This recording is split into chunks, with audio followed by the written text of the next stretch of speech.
é um aspecto que a gente vai conviver cada vez mais com pessoas idosas. A gente tem mais pessoas vivendo mais tempo e menos pessoas nascendo. Você passar pela vida, né, e não usufruir de algumas coisas só porque você está guardando muito dinheiro, e tem gente que tem essa característica, também é tão cruel quanto você não guardar dinheiro ao longo da vida e chegar na velhice e olhar e falar, puxa, né, agora a coisa se complicou. Quando a gente compra alguma coisa, você não compra com dinheiro, você compra com tempo de vida. Então, como você está usando a sua vida?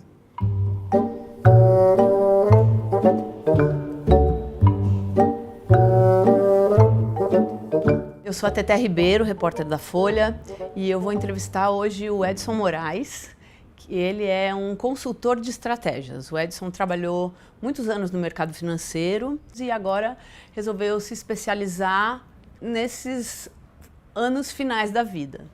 Independência financeira e pessoas idosas é um assunto complicado, né? Porque eu imagino que ou a pessoa tem uma aposentadoria, conquistou uma aposentadoria, juntou dinheiro para o fim da vida, ou necessariamente ela será dependente. Isso é um problema seríssimo, ainda mais num país como o Brasil, onde a gente culturalmente pouco pensa nessa questão do planejamento financeiro. Isso é visto com muito, assim, até com muito preconceito, né? Assim, primeiro que a gente entende, assim, o senso comum acaba dizendo que não, dinheiro, isso para quem tem, pensar sobre envelhecimento e finanças é para quem tem muito dinheiro. Não é. Acho que Nossa, quanto menos você tiver, mais tem que... Mais cuidado você vai ter que ter com isso. Não estou dizendo que seja simples você trabalhar esse tema, mas o que eu costumo trabalhar com as pessoas é o aspecto da consciência financeira. Ter consciência financeira é pensar no seu envelhecimento, pensar na qualidade do seu consumo, né? Todos esses aspectos que compõem toda a vida.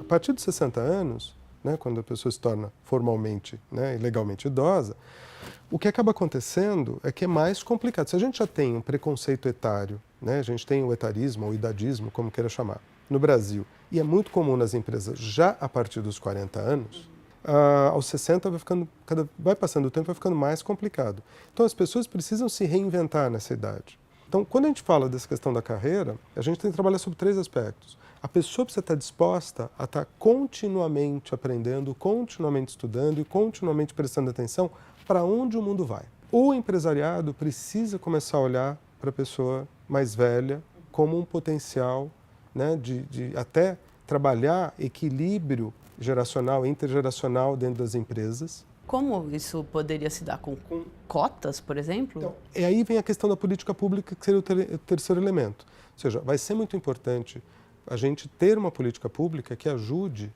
ou colabore, ou force um pouco até, o mercado de trabalho a lidar com a questão das pessoas mais velhas.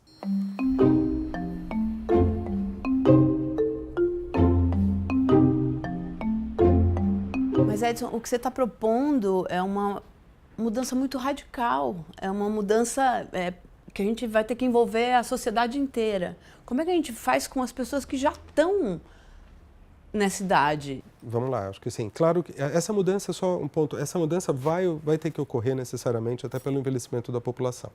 Né? Talvez esteja só antecipando alguma coisa que a gente vai ter que encarar de frente. Eu acho que tem uma questão que tudo passa por aí, que é a questão da educação. Não importa a idade, buscar o letramento financeiro é importante. Letramento financeiro é a velha economia doméstica? Economia doméstica, entender como funcionam as suas finanças. E eu não estou falando de nada absurdo, não é discutir investimento, nada disso. É entender princípios básicos do que é um fluxo de caixa, por exemplo.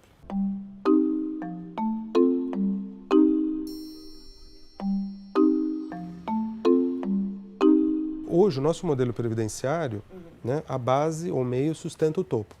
Se você tem uma base menor e um topo maior, ou seja, mais gente vivendo mais tempo, uma hora essa conta já não vai fechar. E, junto com isso, eu acho que a gente tem que olhar como que a gente faz com que as pessoas trabalhem mais por mais tempo. Continuar produzindo uma renda. Exatamente. Não só por uma questão de renda, até como uma questão de inserção na sociedade, como uma questão lúdica até. Né? Então, é por isso que eu falo, é muito carregado de preconceito tudo isso. Edson, e as pessoas que já estão na idade idosa? Como é que elas fazem para, pelo menos, a sua vida caber dentro da aposentadoria, dentro do dinheiro que vai chegar a elas todo mês? Olha, Tete, é muito difícil essa pergunta. Assim, é uma coisa realmente muito difícil, porque, veja, sem dúvida que numa condição dessa, a primeira questão, a pessoa vai ter que tentar adequar o seu consumo à realidade que ela tem. Às vezes a gente percebe que isso não é o suficiente. Então, isso ela vai ter que recorrer a uma questão mais comunitária, né? Sim. E isso a gente vai provavelmente começar a ver mais frequentemente. Pessoas se juntando, né, para fazer que a gente pode chamar de um ambiente, uma casa comunitária, alguma coisa do gênero. A gente vai precisar de apoio do Estado para isso.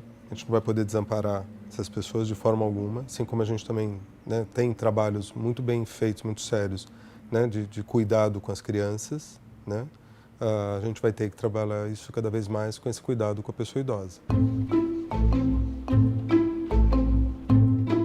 Eu me lembro que eu entrevistei uma economista uma vez que ela me falou, você tem que ter 3 dinheiros guardados. O dinheiro você perdeu o emprego de uma hora para outra, então você precisa guardar 8 salários para procurar o seu próximo emprego e não ter que aceitar a primeira oferta.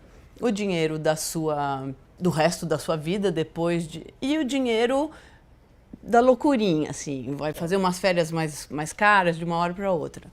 Pô, isso é uma coisa louca, né? Pensar em guardar 3 dinheiros, é difícil guardar um. Sim. Mas tem um número, tem um número mágico? Isso me perguntam muito.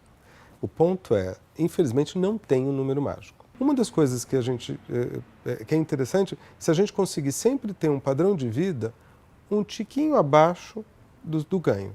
Se você tem um padrão de vida X, né, você vai ter que ganhar no mínimo X.